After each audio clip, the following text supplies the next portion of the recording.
Кір.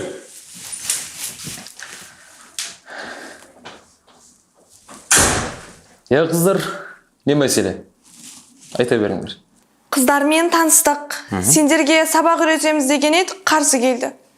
Білмегендерді үйретейік деп едік, ақылдарыңды бастарына жағындар дейді ғой.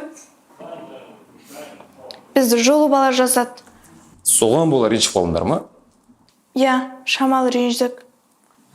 Ағайшаныкі шамалы деуге келмейді, бір кісі де бұлқан-талқан боп ашуланды ғой.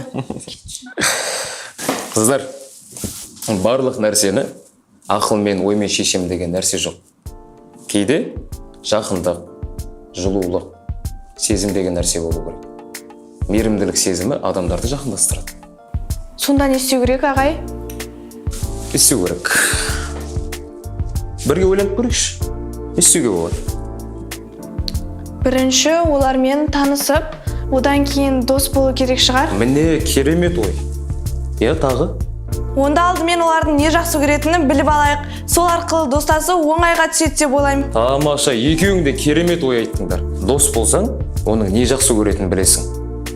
Достық пен сүйіспеншілік бәрін өзі реттейді. Жүр Айбарша, біз кеттік. Асып қалсаңдаршы. Жоқ ағай, сізге үлкен рахмет, вақытымызды босқа жібермейік. Жарайды. Қайырлысы, жақсылықтың ертегі жоқ. Бір жерден шығар әйтеуір.